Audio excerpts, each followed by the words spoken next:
3 minutos sobre las 9 de la noche. Alfonso Rueda, muy buenas noches. Hola, buenas noches. Bueno, han pasado casi 15 días desde las elecciones del 20 de octubre. ¿Por qué el PP revalidó la mayoría absoluta? Bueno, pues supongo porque nos presentamos diciendo que habíamos gobernado 4 años y que lo que queríamos era que, además lo dijimos desde el principio, que se evaluara no solo lo que decíamos que queríamos hacer los siguientes 4 años, sino lo que habíamos hecho como partido de gobierno. Yo creo que la gente examinó lo que habíamos hecho, examinó lo que queríamos hacer. Supongo que también examinó las alternativas que había si no gobernaba el PP y al final lo que hicimos fue aumentar diputados. ¿Ganaron ustedes o perdieron los otros? Yo creo que con las elecciones siempre el que se presenta desde el gobierno, si conserva el gobierno, gana. Y a partir de ahí, lógicamente, los que se presentaban con la intención de que dejáramos de gobernar y gobernar ellos no lo consiguieron, por lo tanto perdieron. Pero creo que el que gobierna y revalida siempre gana antes que los que no estaban gobernando. Pero con una oposición en otra situación diferente a la que estaba. Estamos hablando de un bloque nacionalista galego con los problemas que todos conocemos, con un partido socialista con problemas internos también. ¿Cree que con una oposición más armada hubieran tenido más problemas? Eso no lo sé, yo creo que cada uno es responsable de la situación en la que se presentan las elecciones y evidentemente la oposición se presentó no dividida en varios partidos, sino dentro de los propios partidos con evidentes divisiones, pero cada uno es responsable, insisto, de la posición, las circunstancias con las que se presentan las elecciones. Nosotros nos presentamos como un partido unido y un partido con bagaje de gobierno, ellos se presentaron como se presentaron y a partir de ahí cada uno cosecha los resultados que la gente estima que merece. Bueno, usted que es la cabeza gris que está siempre detrás de las campañas electorales, ya del anterior que llevó a Alberto Núñez Feijóo a la presidencia de la Xunta y de esta última, dígame la verdad, ¿estuvieron siempre convencidos de que iban a revalidar y posteriormente reforzar la mayoría absoluta o hubo momentos de preocupación? Vamos sinceramente. A ver. Sinceramente, hasta que uno ve el resultado, y más el resultado que tuvimos, que yo creo que aumentar 3 escaños en las circunstancias difíciles, donde mucha gente decía, y es verdad, que había un riesgo evidente de un gobierno que se presenta en unas circunstancias de crisis, es fácil que por las circunstancias que sea pierda las elecciones. Nosotros aumentamos diputados, con lo cual nos llevamos una gran alegría y la incertidumbre que había de qué iba a pasar, porque hemos visto gobiernos que lo han hecho bien y han caído en circunstancias de crisis, ese miedo, esa prevención por lo menos siempre existe. Por lo tanto, hasta que uno ve el resultado puede esperar más o menos que le vaya bien, pero siempre se presenta uno por lo menos con mucho respeto a ver lo que va a pasar, eso es verdad. Una de las grandes discusiones de esta campaña electoral y de los resultados posteriores tenía que ver con el hecho de si era una reválida más allá de Galicia a las políticas del gobierno central, en concreto de Mariano Rajoy, y una especie de intercambio de discursos durante la campaña electoral. Ustedes apostaban porque los comicios eran estrictamente gallegos, la oposición trataba de colocar el mensaje contrario, pero la noche electoral parece que pasó justamente al revés. Ustedes vinieron a decir, en concreto el presidente de la Xunta en estos momentos en funciones lo interpretó como una especie de validación de lo que se estaba haciendo desde Madrid y la oposición prefirió interpretarlo de una manera contraria. No, en estos momentos, ¿cómo tenemos que interpretarlo? Pues lo interpretamos siempre igual. Nosotros insistimos porque además es normal, incluso es una muestra de respeto hacia la gente que va a votar y que votó en las elecciones. Se está votando el Parlamento de Galicia, se está evaluando lo que hizo el gobierno y la oposición en Galicia en los 4 años anteriores y lo que queremos hacer. Y no se está hablando de otra cosa. Es verdad que los partidos de la oposición, especialmente el Partido Socialista, presentó esto como un plebiscito a nivel nacional y lo que dijo el presidente Feijóo en la noche electoral es que le agradecía al presidente del gobierno el apoyo que nos había dado. Estuvo aquí en campaña varias veces, nos estuvo apoyando y por lo tanto somos un partido nacional y el éxito es del Partido Popular de Galicia, pero también del Partido Popular Nacional. Pero no cambiamos el discurso, dijimos que se hablaba de Galicia y hay que seguir hablando de Galicia, en eso creo que no hemos cambiado. ¿Pero realmente cree que nadie pensaba, ninguno de los electores o los electores en general no pensaban bueno, que había una cierta convalidación de las políticas del Partido Popular en su conjunto con lo que estaba pasando aquí en Galicia? Mira, nosotros no pedimos cuando nos presentamos a las elecciones que se convalidase otra cosa que nuestra labor de gobierno en Galicia y lo que queríamos hacer. Lo que la gente ha pensado a la hora de ir a votar, cada uno lo sabe, de todo el mundo que votó sabe lo que tuvo en cuenta, pero desde luego en lo que nosotros defendimos desde el principio es que hablábamos de lo que se estaba haciendo en Galicia y de lo que queríamos hacer en Galicia y yo creo sinceramente que la gente así lo interpretó, insisto, con independencia de que el Partido Popular de Galicia forma parte del Partido Popular Nacional. Mariano Rajoy estuvo aquí apoyándonos y el presidente Feijóo se lo quiso agradecer esa misma noche porque además lo hizo sinceramente. En cualquier caso, ¿cree que los gallegos están de acuerdo con los recortes de Rajoy? Los gallegos están de acuerdo con lo que está haciendo el Partido Popular de Galicia, porque las elecciones eran para Galicia. Es que no tiene ningún sentido. Es como si cuando se celebran las elecciones nacionales, lo que se le pregunta a los gallegos en unas elecciones a Congreso y a Senado es si están de acuerdo con lo que está haciendo el Gobierno de Galicia. Oiga, las elecciones para elegir a la Xunta son unas y las elecciones para elegir al Parlamento Nacional son otras. Y lo que se vota en cada momento son cosas diferentes. Con lo cual, esas interpretaciones las pueden hacer los que en campaña decían que se estaba decidiendo si era Rajoy sí o no, pues ya tuvieron su respuesta, que era el Partido Socialista. Nosotros defendimos en campaña que se estaba votando la política autonómica y lo seguimos defendiendo ahora sin ningún problema. 41 diputados tendrán en la próxima Cámara Legislativa gallega, pero han perdido más de 100.000 votos. La ley DONT permite ese tipo de cosas, el reparto de los escaños, pero supongo que han reflexionado desde el día de las elecciones hasta ahora por qué han perdido 100.000 votos, sobre todo en las ciudades. Y esas reflexiones se hacen, por supuesto, y nosotros queremos mejorar, y si hubo gente que nos fue a votar en el año 2009 y no lo hizo ahora, queremos saber por qué fue y queremos intentar recuperar su confianza. Pero yo creo que esto lo tenemos que hacer en el Partido Popular de Galicia y en el resto de los partidos que han perdido mucho más votos que nosotros. Es que en estas elecciones hay que recordar que el Partido Popular de Galicia ha tenido más votos. Nosotros hemos tenido más votos que la suma de todos los partidos de la oposición, y creo que esto es algo que hay que recordar. Además, en unas elecciones donde es verdad que, y nosotros lo defendemos, yo soy un firme convencido de eso después de analizar los resultados, que siempre va a votar más gente cuando va a haber un cambio de gobierno que cuando el gobierno se va a mantener. Eso está demostrado históricamente. Con lo cual creo que el resultado es muy meritorio. Como decía antes, en época de crisis perdimos 1,4% de apoyo respecto a las elecciones del año 2009. Oiga, Obama acaba de ganar las elecciones perdiendo un 3% de apoyo, con lo cual no vamos a hacer esas comparaciones planetarias que hizo alguna exministra, pero si fuéramos a comparar, porque son unas elecciones recientes, hemos tenido una pérdida de apoyo menor de la que ha tenido Obama, y todo el mundo está de acuerdo en que ha sido un gran triunfo. Con lo cual yo creo que a cada elección hay que compararla con sí mismo y hacer comparaciones con la anterior. Eso está muy bien como consuelo para los que perdieron. Yo me alegro muchísimo de haber pasado 38, 41 diputados, sin perder de vista que hubo gente que nos votó hace 4 años, no lo hizo ahora, y eso hay que analizarlo, por supuesto. En cualquier caso, ¿no observan una cierta modificación en los comportamientos del electorado urbano? Ya no solamente me refiero a esto que estamos hablando, sino también a la irrupción absolutamente contundente de esa coalición electoral entre José Manuel Beiras y los miembros de Esquerda Unida. ¿Hay indicios de que puede estar pasando algo en las ciudades, de que la gente está votando de una forma distinta? Pues mira, lo veremos. Es verdad que tenemos los datos de estas elecciones, y las elecciones autonómicas hay que compararlas con las anteriores y las municipales con las anteriores municipales.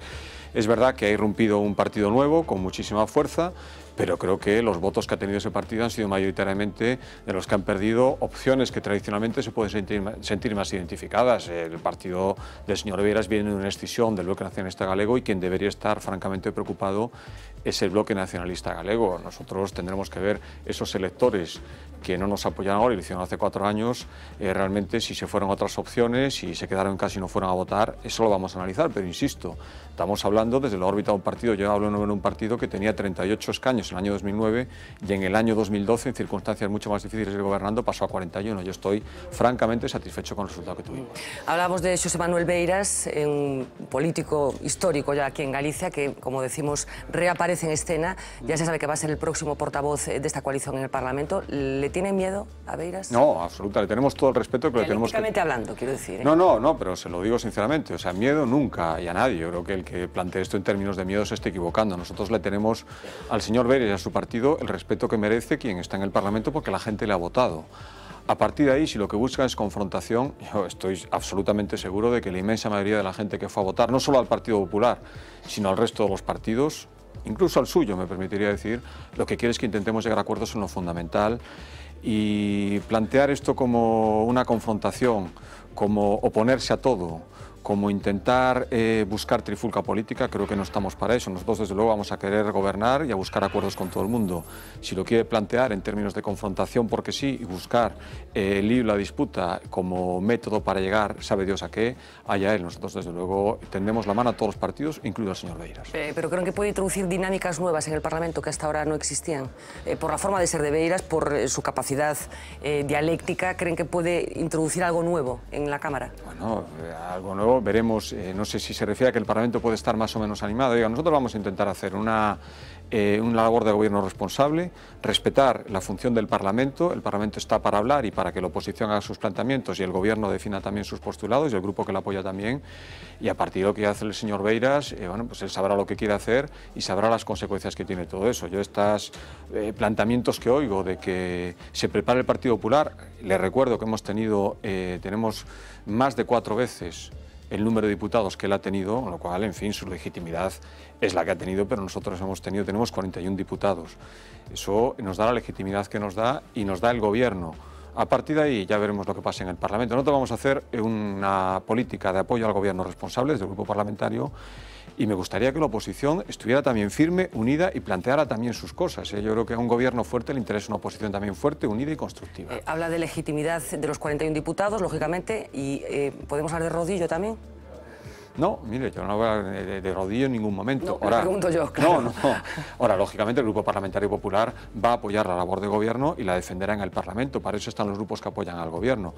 Con la legitimidad, vuelvo a decir, que nos da haber tenido 41 diputados y haber aumentado 3, una mayoría absoluta, creo que es muy importante. Apoyará al gobierno intentando explicar sus tesis, intentando defenderlas en el Parlamento y respetando a los grupos de la oposición.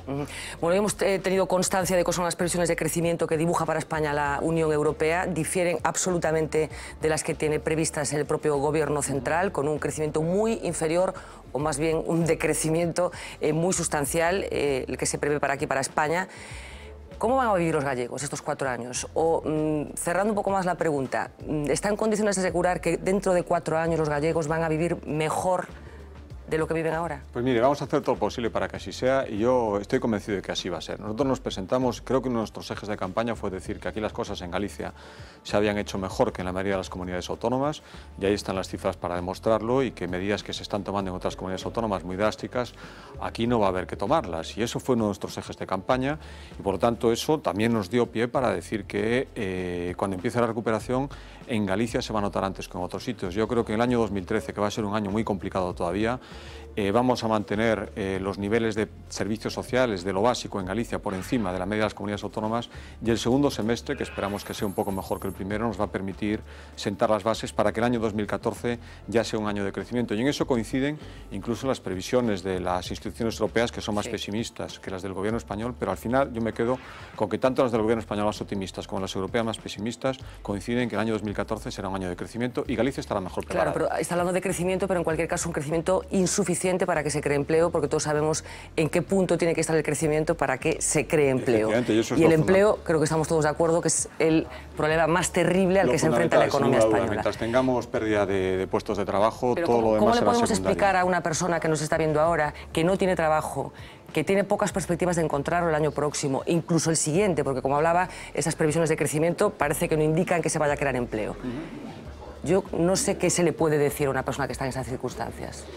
Pues no es fácil decirle nada porque quien no tiene trabajo y está en condiciones de trabajar y no lo encuentra, cualquier cosa que se le diga, lógicamente lo puede tomar hasta beneficio de inventario, pero al final, oiga, desde las instituciones públicas y en la política se está para intentar que las cosas vayan bien y que mejoren. Lo que quiero decirles es que tenga confianza y la mejor forma de demostrar que la gente ha tenido confianza en el Partido Popular es que acabamos de revalidar la mayoría absoluta y que las cosas tienen que ir mejorando poco a poco y para eso hay que hacer las cosas bien desde el principio e ir sentando las bases, que creo que es lo que hemos hecho en Galicia durante la legislatura pasada y yo estoy absolutamente convencido de que cuando las cosas empiecen a mejorar, aquí en Galicia se va a notar más. Esa gente simplemente hay que decirle, la palabra no es paciencia, porque es muy difícil pedirle paciencia, que está en una situación a veces límite, pero que tenga confianza, tenga esperanza y ojalá dentro de un año, año y medio podamos estar hablando con mucho más fundamento. ¿Comparten al 100% la estrategia que se está llevando a cabo desde Madrid para salir de la crisis? Mire, lo que está claro es que había que tomar medidas. Los años de gobierno socialista, donde ya había que tomar medidas, las estaban tomando en muchos países europeos. Aquí se nos decía que no estaba pasando absolutamente nada. Al contrario, que estábamos magníficamente, mucho mejor que otros países europeos, que en realidad estaban mejor que nosotros y perdimos un tiempo precioso. Con lo cual, las medidas que está tomando el gobierno central, el gobierno del señor Rajoy, Nosotros entendemos que son necesarias, lo hemos dicho, lo dijimos en campaña, lo seguimos diciendo ahora, y lo que estamos convencidos es que acabarán dando su fruto, y desde luego lo que no da ningún fruto es no hacer nada, dejar pasar el tiempo y contar a la gente historias. Eso al final nos lleva a la situación que en el año 2011 heredó el gobierno del señor Rajoy.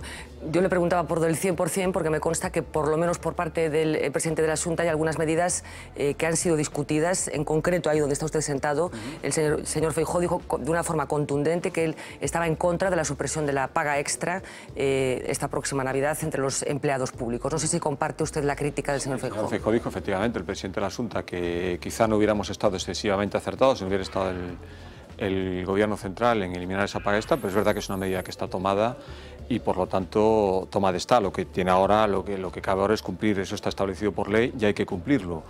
Cuando discrepemos en alguna medida lo diremos. Yo creo que a la gente lo que hay que hacer es ni engañarle ni decir cosas que no se piensan. En esa medida concreta creímos que se podía haber hecho de otra forma, bueno, y el presidente de la Xunta lo expresó claramente. Insisto en esta medida porque efectivamente ha sido claro el mensaje de Alberto Núñez Feijóo, pero usted también ha sido claro, por ejemplo, en el caso de Pontevedra, que está estudiando la posibilidad, bueno, de que los funcionarios sigan cobrando esa paga a través de un cierto subterfugio legal. Y usted ha dicho que, ojo, que en el caso de que eso suceda, se puede recurrir y ustedes pueden tomar medidas. ¿Cómo se toman medidas contra una medida que ustedes no comparten? O sea, no hay una cierta disquisición mental en esto. Gobernar es ser consecuente. Uno puede estar más o menos de acuerdo en una medida que se adopte. Una vez que está adoptada, las medidas hay que cumplirlas. Es que si no, no tendría ningún sentido que solo se cumpliesen aquellas leyes que nos gustan y las que no estamos totalmente de acuerdo es como si no existiesen. Se ha tomado una disposición legal que es suprimir esa paga extra. Hemos dicho nuestra opinión, bueno, más o menos una medida afortunada o no, pero ahí está y por lo tanto hay que cumplirla. Lo que no tiene ningún sentido es que las administraciones, especialmente las administraciones, decidan que las leyes se cumplan o no en la medida que les guste o no les gustan. Las leyes, mientras tomen una medida y esa medida esté vigente, hay que cumplirlas. Eso es lo que hemos dicho y no es que lo diga yo, es que hay informes de la Abogacía del Estado que dicen que esa ley hay que cumplirla.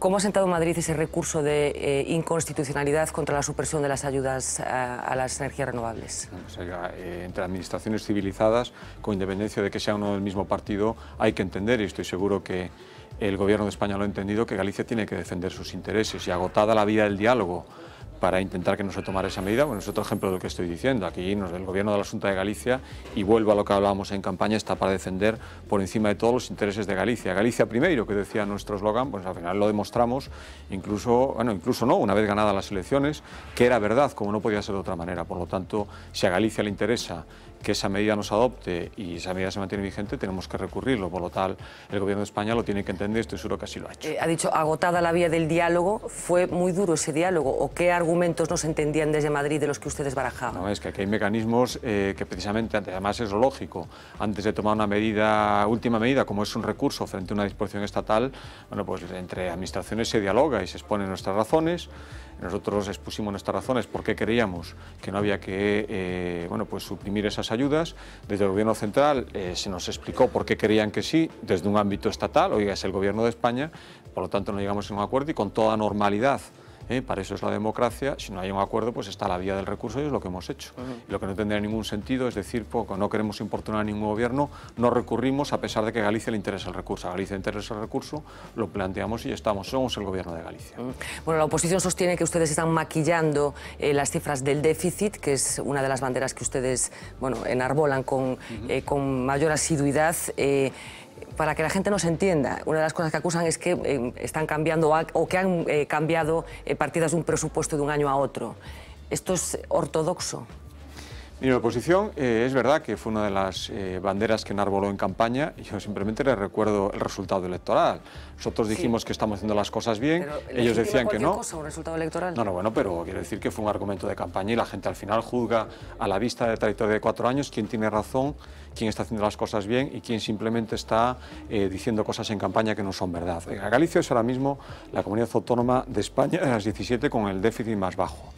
Galicia es la única comunidad de régimen normal que no ha tenido que ir al rescate. Ir al rescate tiene consecuencias graves a la hora de devolver esos créditos que se piden, que Galicia no va a tener. Por lo tanto, al final demostramos con hechos que las cosas las hicimos bien. Claro, pero lo que dice la oposición es que ese déficit no es el real, que ese déficit es consecuencia de un maquillaje contable. Al final, Galicia está pagando sus facturas en un plazo mucho más razonable que las otras comunidades autónomas.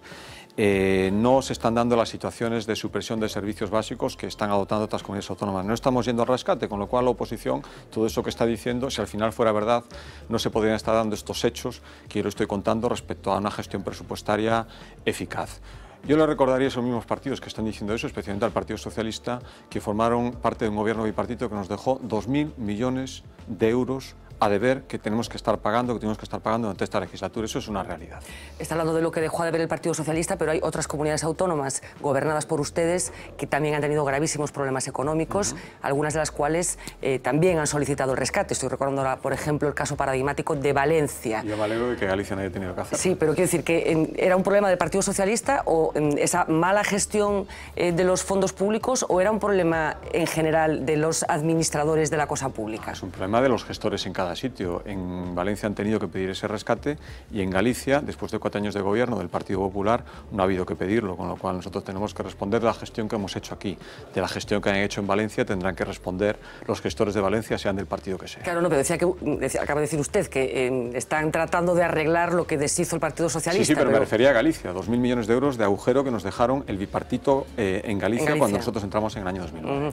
¿Euro por receta, sí o no? Mire, es un tema, desde luego, es un tema polémico. Sí, ¿no? Es su partido muy polémico. Muy polémico. De todas formas, yo me alegro. Yo creo que lo que no tiene ningún sentido es no hacer nada y decir que la situación está muy bien y luego de repente un día que algo tan básico como la sanidad haga pum y no se pueda atender, ¿no? Con lo cual hay que respetar las decisiones que ha tomado, por ejemplo, Madrid, sí, que toma antes Cataluña. El Gobierno central está diciendo que no le parece bien y que, por lo tanto, pueda adoptar medidas. Yo le puedo decir una cosa, me alegro de que en Galicia la política que hemos hecho estos 3 años de contención, de racionalidad del gasto, nos ha llevado a decir que en Galicia a día de hoy esa medida no es necesaria. Y creo que es mucho y a la gente que nos está viendo en Galicia le interesa lo que pasa en Galicia. Ha dicho a día de hoy. A día de hoy, yo puedo responder del día de hoy y espero que en el futuro también. Oiga, pero otras como Cataluña lo ha tomado hace tiempo, Madrid lo ha tenido que hacer cuando no queda más remedio y puedo decir que después de la política de estos 3 años, a día de hoy no es necesario hacerlo en Galicia. ¿Pero puede ser necesario en un futuro? Yo espero que no. Bueno, más cosas. Hay quien sostiene de una forma insistente, y supongo que usted está ya cansado de contestarlo, que Alberto Núñez Feijóo va a hacer carrera en Madrid y que va a ser el sustituto de Mariano Rajoy. Como consecuencia de ese cambalache, usted sería el sustituto de Alberto Núñez Feijóo aquí en Madrid, en Galicia. ¿Por qué cree que la gente piensa esto? Mire, eso me lo preguntaron en el año, es una buena pregunta, sí, pero en el año 2009, recién ganadas las elecciones, ya había gente que decía que, bueno, en fin, casi exagerando un poco el tema, que Alberto Núñez Feijóo ni siquiera iba a tomar posesión como presidente de la Junta en el año 2009, o que iba a estar muy pocos meses y se iba a ir a Madrid. Lo que dijimos en aquel momento lo seguimos diciendo ahora. Dice, el presidente Feijóo se ha presentado en Galicia para ser presidente de la Junta, es lo que quería ser, lo ha conseguido porque ha tenido el respaldo mayoritario y por lo tanto va a ejercer su mandato. Eso, lo que decíamos en el año 2009, vale ahora en el año 2012. A partir de ahí, ¿por qué se dicen estas cosas? Yo quiero pensar que porque todo el mundo entiende que es un magnífico político, magnífico gestor y que lo haría muy bien en cualquier sitio donde fuese, pero donde quiere estar es aquí. La noche electoral, bueno, esa celebración que tuvieron ustedes después, una vez que ya se sabía la famosa cifra de los 41, tuvieron una fiesta de celebración. En esa fiesta, Alberto Núñez Feijóo, acompañado de usted, dijo algo así, que ustedes eran como el Felipe González y el Alfonso Guerra de la política gallega. A ver si no acaban como Alfonso Guerra y Felipe González. No, luego, yo eso la verdad es que no lo oí porque había mucho ruido y no lo entendí muy bien. Y luego casi me lo contaron. Bueno, ya fueron las cosas que se dicen en ese momento, hay que ponerse en esa fiesta, en esa situación. Yo creo que lo que quiso decir Alberto Núñez Feijóo es que, y es verdad, que hacemos, por lo menos somos las cabezas visibles, hablo desde el punto de vista del partido, estamos en una celebración del partido de un equipo mucho más amplio, que a veces no se ve tanto, pero que creo que hacemos las cosas bien y al final, oiga, pues era una celebración de noche electoral con unos resultados magníficos. Claro. Yo le agradezco de todas formas al presidente Feijóo, a todo el mundo le gusta que le reconozcan su trabajo y le agradezco muchísimo esas manifestaciones públicas que ha hecho, que además yo extiendo a mucha gente que cada vez que me oyen decirlo saben quiénes son, somos un equipo grande, esto no depende ni de una persona ni de dos. Ahora hablaremos enseguida de esas referencias, de esas múltiples referencias del presidente de la Junta a su trabajo, pero permítame que insista, ¿no había referentes dentro del Partido Popular que tuvieron que recurrir a dos políticos del Partido Socialista? Yo creo que todo el mundo entendió perfectamente que lo que quería decir es que formamos un buen equipo. Bueno, hablábamos de esas referencias de Alberto Núñez Feijóo a su trabajo. Bueno, ¿por qué cree que ha estado tan presente en esos halagos de Feijóo? ¿Tenemos que interpretarlo en alguna clave, quizás de vicepresidencia? No, yo creo que lo que demuestra es que Alberto Núñez Feijóo, aparte de su magnífico político, es una magnífica persona, y creo que un buen líder lo que hace es agradecerle a su equipo, insisto, que yo sé que cuando él lo personaliza en mí tiene muy presente que hay un equipo de gente trabajando detrás, por cierto, los mismos casi desde el principio. Creo que eso es también un dato importante. Bueno, está agradeciendo que trabajemos con él, que lo hagamos realmente y que al final lo hagamos entre todos de forma eficaz, y ahí están los resultados, con lo cual al final lo que demuestra es que pues es un buen amigo, aparte de un magnífico político. ¿Le gustaría ser vicepresidente en cualquier caso? Y a mí yo creo que el modelo que tenemos ahora mismo nos ha ido estupendamente y a la vista está... O sea que no va a haber vicepresidencia. Eso depende de él, esa pregunta hay que hacérsela a él, pero no solo si va a haber vicepresidencia o no, sino cuál va a ser el futuro gobierno. Eso le corresponde decirlo a él, además le corresponde decirlo en su momento. Ni siquiera se ha constituido el Parlamento. Primero constituyamos el Parlamento y luego que designe el gobierno. Insisto que el modelo que hay a día de hoy, el de la legislatura que acaba de terminar, nos ha ido bastante bien. ¿Cómo de nerviosos están los antiguos consejeros para ver si repiten? Pues miren, no, si están nerviosos, a mí desde luego no me lo demuestran. Yo me precio de una cosa que creo que no es fácil, y no en todos los gobiernos y por cosas que me han contado, de que formamos un grupo de amigos en el gobierno. Creo que además a la vista está, no ha habido nadie puede decir que esto ha sido un gobierno que haya tenido problemas entre nosotros. Formamos un buen equipo, es verdad que somos pocos, somos 8 ahora mismo, y por lo tanto yo creo que todo el mundo se alegra de que le vaya bien a los demás y todo el mundo entiende que cada uno esté en cada momento en el puesto que le corresponde, con lo cual la gente no está nerviosa en absoluto. Hemos pasado 4 años muy duros, es verdad, porque la situación en la que nos hemos tenido que enfrentar, cada año con menos presupuesto y cada año con más dificultades enfrente, nos ha unido mucho más todavía en torno a Alberto Núñez Feijóo, y por lo tanto no veo ningún nerviosismo, y le puedo decir que de los 8 que somos ahora mismo, igual que de los compañeros que formaban parte del gobierno, consejeros y consejeras y que están en otras responsabilidades, todo el mundo va a aceptar perfectamente y sin ningún problema el destino que Alberto Núñez Feijóo le quiera dar. En cualquier caso, si tuviera que hacer una apuesta, ¿cree que van a repetir todos? A mí me gustaría que repitiesen todos, por supuesto. Creo que todos han hecho un magnífico trabajo, y se lo digo sinceramente, los he visto en el día a día, he visto lo difícil que lo han tenido todos, cómo han superado muchas dificultades, la ilusión con la que han trabajado, y creo que todo el mundo se merece repetir. A partir de ahí le corresponde a Alberto Núñez Feijóo decir. Bueno, hay un asunto del día que quería comentar con usted y que tiene que ver con un club de fútbol, uno de los dos que están en primera división aquí en Galicia, el Deportivo de La Coruña. Bueno, hoy publicaba La Voz de Galicia que Hacienda ha decidido embargar todas las fuentes de ingresos de esta entidad deportiva y que se está planteando la posibilidad de acudir al concurso de acreedores. ¿Qué le parece lo que está pasando con los clubes de fútbol? Pues mire, yo creo que, en fin, es un pensamiento fácil, voy a decirle, pero creo que se entiende perfectamente. Las obligaciones tributarias no tienen colores, ni entienden ni de aficiones, ni deportivas, ni de otra índole, con lo cual, si la administración tributaria entiende que alguien ha incurrido en una serie de obligaciones, una serie de deudas, yo creo que ahí no puede haber distinciones, y por lo tanto lo que decida hacer bien hecho estará. Creo que empezar a entrar en distinciones o en aminoraciones dependiendo de quién sea el destinatario de esa acción de la administración tributaria, creo que sería equivocarse y equivocarse gravemente, con lo cual creo que ahí las distinciones no caben. ¿Se ha hecho un poco la vista gorda con los clubes de fútbol? Pues mire, probablemente durante muchos años, o por lo menos de eso se ha venido hablando siempre, ¿no? Y eso era un tema que estaba en la calle, y no me corresponde a mí decir cómo hay que actuar, en qué momento y con qué intensidad. Eso le corresponde a la Administración de Hacienda, pero creo que lo que todos entendemos es que cuando se decide actuar, todos tenemos que ser iguales ante la ley para beneficiarnos o cuando nos sentimos perjudicados. Bueno, hay otro asunto concreto también que tiene que ver con la actualidad, que se producía ayer, que es esa sentencia del Tribunal Constitucional rechazando el recurso presentado por el Partido Popular contra el matrimonio homosexual. Parece que hay dos sensibilidades dentro de su partido, una bueno, que apuesta directamente porque el matrimonio homosexual tiene que ser considerado como tal, y otro que va a acatar la sentencia, como no puede ser de otra manera, pero que no está de acuerdo. Hoy mismo el ministro del Interior decía que él seguirá considerando que las uniones homosexuales no son matrimonios. ¿En qué corriente está usted? No, pero mire, es que yo creo que si decimos, y yo lo digo siempre, que hay una actuación judicial. Las actuaciones judiciales hay que respetarlas siempre, y sobre todo cuando hay un pronunciamiento ya de más alto tribunal, que es el Constitucional. Nos gusten o no nos gusten, el Tribunal Constitucional ha hablado, con lo cual las valoraciones políticas, sinceramente, deberían terminar. Hay una sentencia, hay que acatarla, y a partir de ahí poco más hay que discutir. Un asunto muy concreto, pero que no quería dejar de preguntarle, porque tuvimos aquí hace unos días a la persona afectada por esta circunstancia, una circunstancia además que ha sido objeto de atención en toda España. Me estoy refiriendo al abogado del jefe de máquinas del Prestige, un abogado de oficio que nos ha sorprendido a todos con los emolumentos que va a percibir como consecuencia de ser abogado de oficio. Nos contó que él remitió en su momento una reclamación, una carta, una queja a la Administración, más concretamente a la Consejería de Presidencia, poniendo encima de la mesa algo que parece evidente, que 400 y poco euros por todo este procedimiento judicial parece que no es suficiente. ¿Qué van a hacer?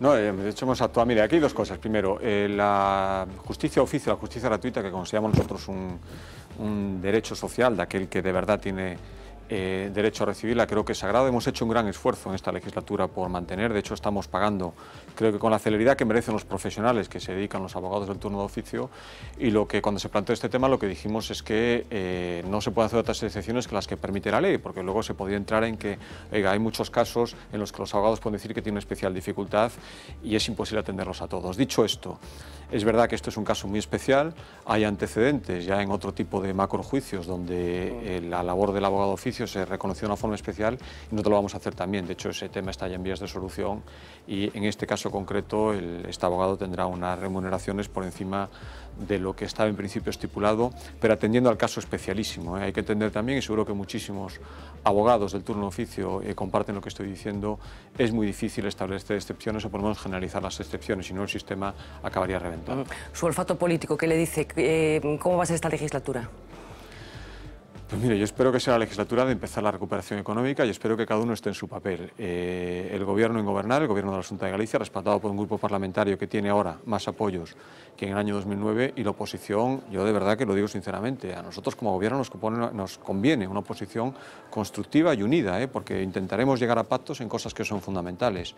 Creo que otra cosa es desde el punto de vista electoral y si nos puede favorecer como partido que la oposición se presente desunida para nosotros tener un mejor resultado, lo que hablábamos al principio. Pero desde el punto de vista del gobierno, creo que la oposición esté centrada, que sea capaz de llegar a acuerdos y que no esté perdiendo el tiempo, como han estado estos 4 años, en pelearse entre ellos y a no atender a lo fundamental, creo que sería interesante y yo espero que en estos 4 años se den cuenta de que las elecciones del 21 de octubre a nosotros nos colocan en el gobierno y a ellos en la oposición, pero quienes colocan en la oposición también esperan que desde la oposición sean constructivos. Espero que sea así y que al final digamos que en los grandes temas fuimos capaces de llegar a acuerdos y que estuvimos a la altura de lo que la gente espera de nosotros y quizá con eso consigamos que esa desafección evidente que está ahí, no lo vamos a negar, y la gente nos tenemos que ganar la confianza de muchas personas que creen que ahora mismo los políticos no lo resolvemos nada. Porque están estando a la altura los políticos en general de la situación y de la angustia que está viviendo mucha gente.